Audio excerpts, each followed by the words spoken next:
Today is a great day to be pressure canning carrots. Here we go. Now we'll show you why.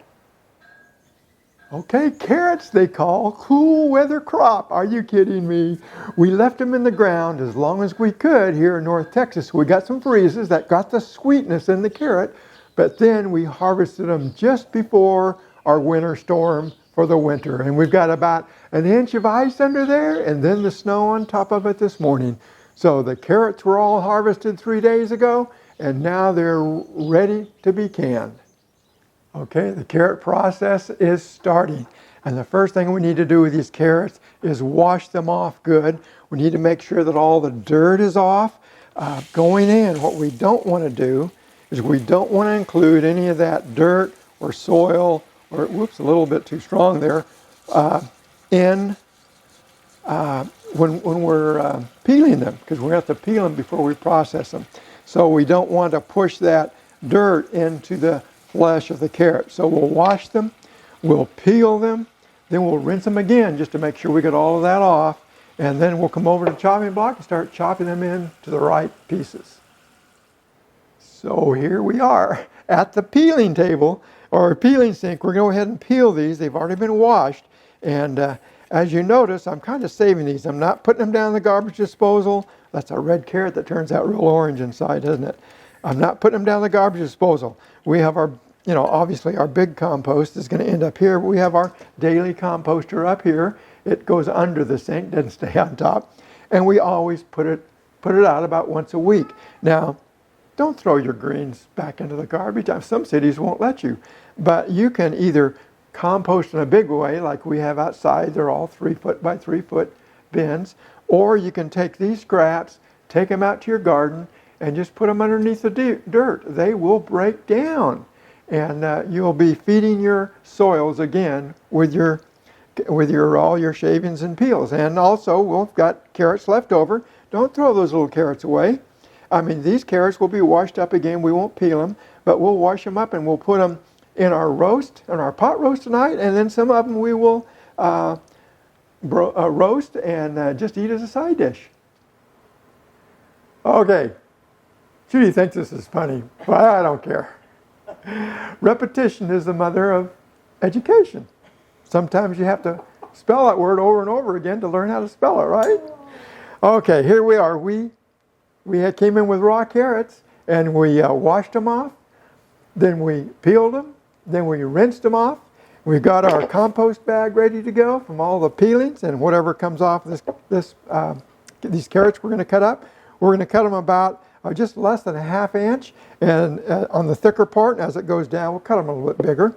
But we're going for a 9-pound recipe, and what we had to do is we had to cut up 13 pounds of carrots, and we ended up with 10 pounds of cut carrots, washed and peeled carrots. So we're going to cut them up now, and that should be sufficient to do our recipe that only calls for 9. We always find that it takes a little bit more than what they call in the recipe. So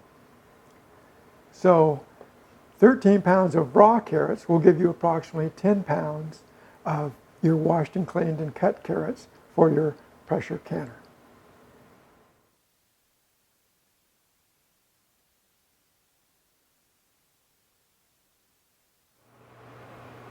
Okay, we've got our 10 pounds of carrots here, all peeled and sliced and ready to go. They need to go in this saucepan with boiling water covering them. So we'll put them in, we'll get it boiling, and then they need to stay like that for 5 minutes before we continue the process. Okay, we made sure all these carrots are fully covered. We're probably going to boil over, but as soon as this comes to a boil, we'll keep it there at a simmer for 5 minutes. This is an 8-quart container, so the 8-quart barely holds 10 pounds of sliced carrots. We need a bigger pot. Okay, so we've got carrots simmering here, but I wanted to go over the things we're going to need. So in the very beginning, you'll have to have it all ready. So basically, you're going to have your jars, but they're heating inside the pressure canner right now, just staying warm. We have a funnel, so that's going to make it a lot easier to dip all this into a hot jar. Your ladle. Now it's interesting, when you get these in here, You won't think that there's any air bubbles or anything at all, but you really do need to go down inside of this jar, round and around. It will release any air bubbles, and then you measure your head space. Now, head space only means one thing: how much room there is from the top of this jar down to where the liquid or the vegetables start. That's your head space. And this is a quick little measurement right here. Drop it inside there and read the little measurement, which is a little difficult to see, but you can read the measurement, and that your liquid should touch that wherever your head space is. And this particular recipe is 1 inch. They want 1 inch of head space, which is quite deep in that jar.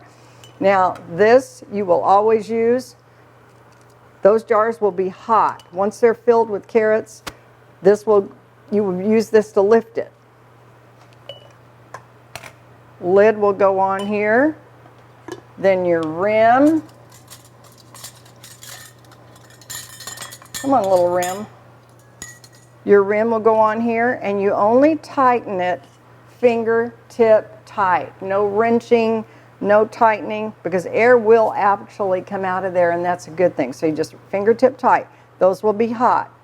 Then you will use this, and you will go back and take it to the pressure canner and put it in. And then once we get that far, I'll show you everything that we're going to do from that point on. Okay?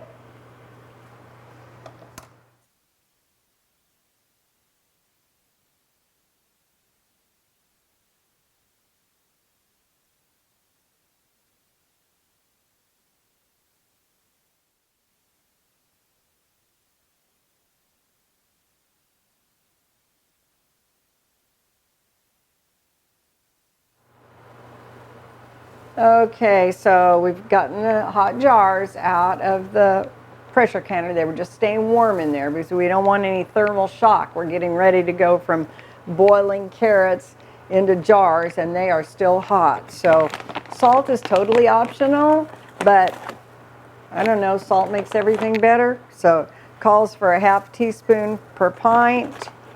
So it'd be like a teaspoon for a quart. And so just drop it in right in the beginning, then you know it's in there. So now we're going to go through the process of ladling these hot carrots plus liquid into the jars. So we'll get started.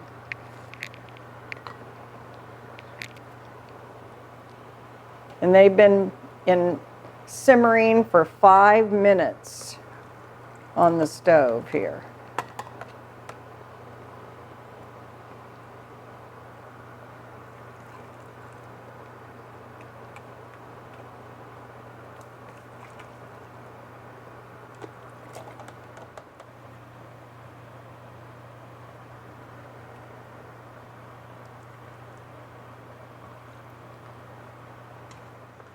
Okay, so looks like we've got our carrots about at the right height, but we need to get all the air bubbles out here. And then once we're down there, we'll make sure no air bubbles are there. Make sure they're packed in there good. Okay, so now once all the air bubbles are out, then we need to make sure. So we have our inch. An inch is that right there, resting right on that last one. Gives me 1 inch of headspace. That one is perfect because the liquid is touching the bottom of this. 1 inch of headspace. This one is low.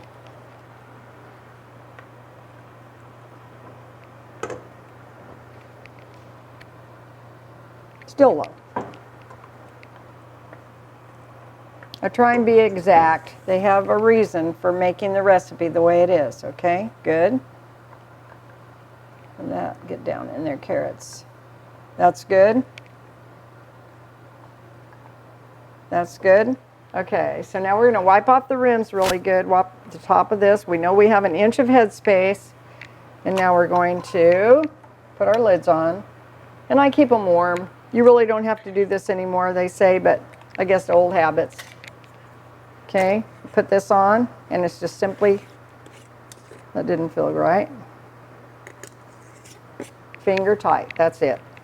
Then we'll start putting each one of these in the pressure canner.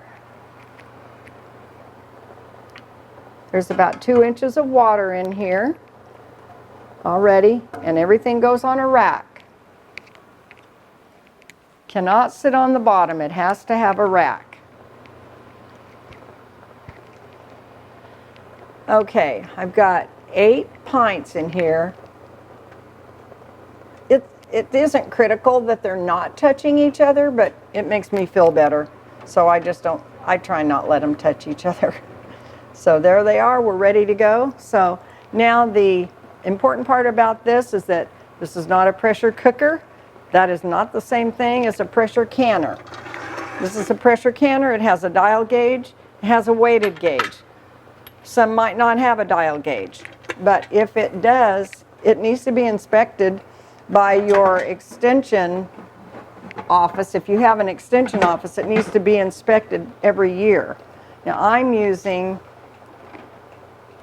both. I've got the heated gauge and I've got this, but I'm going to go by the gauge as opposed to the dial gauge today.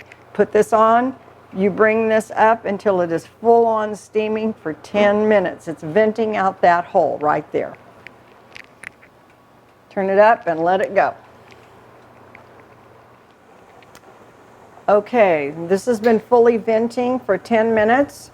So we are going to put our 10-pound pressure gauge on there. It's a weighted gauge.